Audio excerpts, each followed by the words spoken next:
江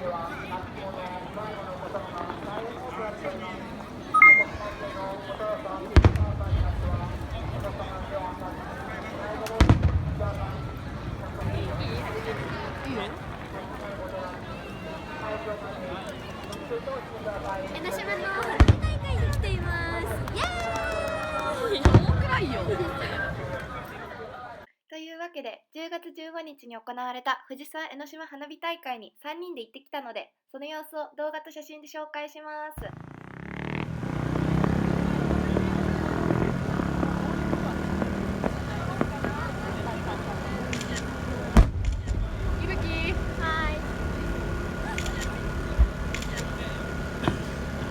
カメラマンは頑張っております。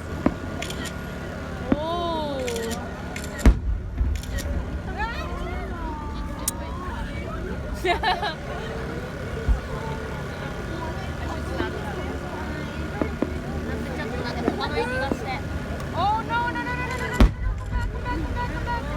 んか無理やと思うな。Keep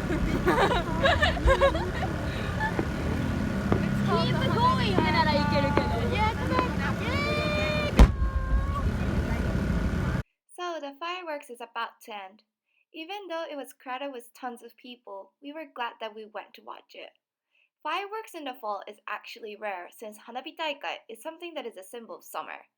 It was about 20 degrees outside that day and I was wearing a knit sweater, but it was still freezing.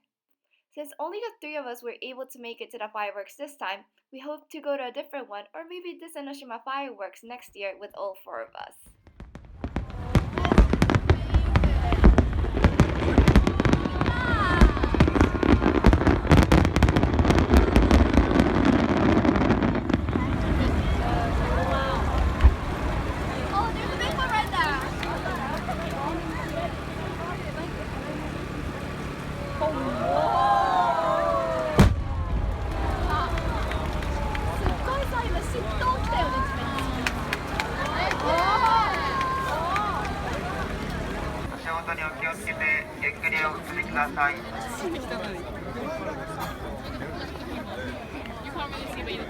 It's so dark. Look at me. Look at me. Hi guys. It's so dark, so I can't really see you guys. I can't really tell who's who.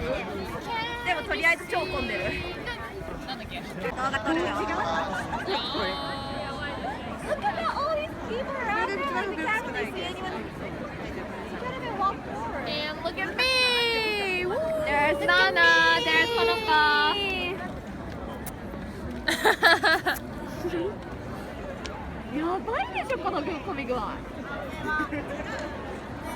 We unfortunately didn't take any ending footage, so we'll end this video with some photos.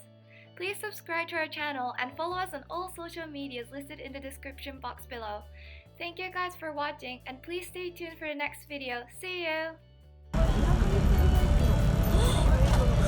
What?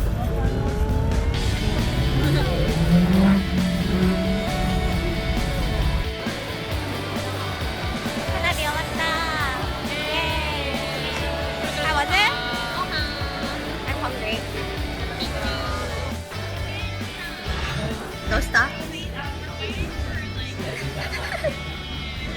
さっきの動画、ほらか。